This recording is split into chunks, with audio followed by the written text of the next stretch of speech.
So how does it feel sitting here, looking out over Cardiff Bay, getting the opportunity just to relax after a mad day in Madrid? Is it quite nice to come home after everything that's been going on recently?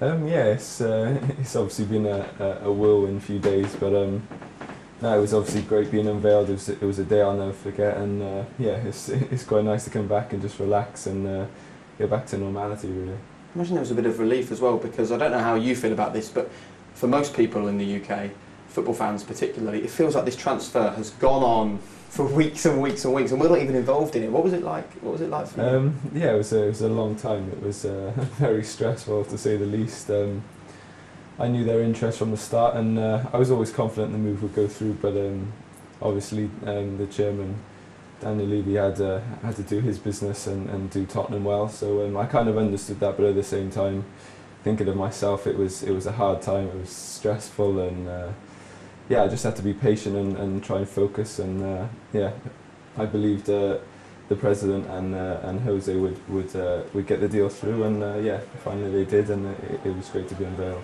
So how does a love affair with Real Madrid spark up for a lad from Wales? When did you first become aware of how special they were?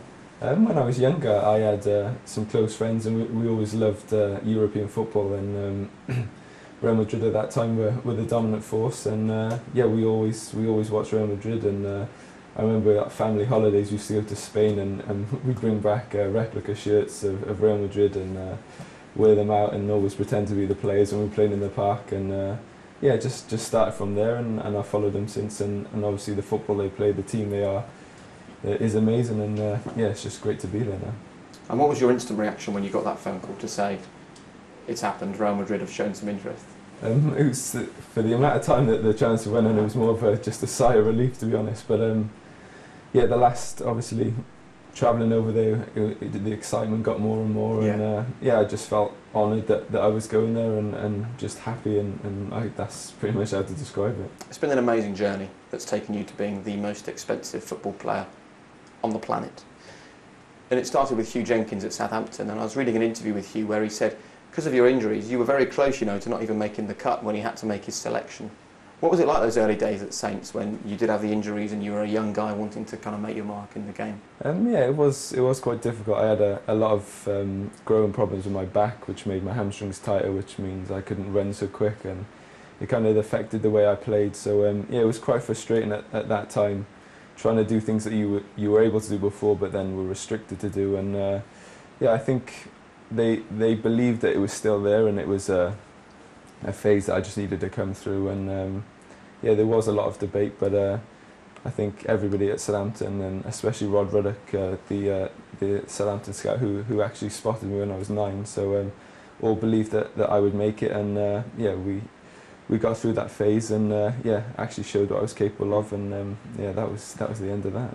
And I imagine that Hugh's quite relieved as well, because to not sign a man who becomes a €100 million footballer is a bit like the guy that turned down signing the Beatles. You don't want to be the person to miss out, do you? No, of course. But at that time, I don't think anybody expected anything in the future to happen as big as it did. But yeah, I think it was obviously thanks to all them that they showed the faith in me. And yeah, I think those little strokes of luck and the bounce of the ball you need sometimes to get where you are. And luckily that went in my favour. Is that what you put it down to?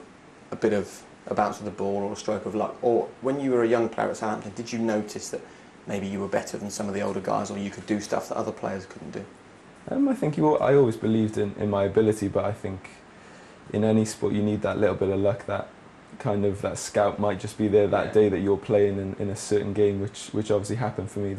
So there is an element of luck, but I think a lot of it's down to your hard work and dedication and how much effort you put in on the training pitch and on game days. And yeah, that's been there since I first started, and that's still there now.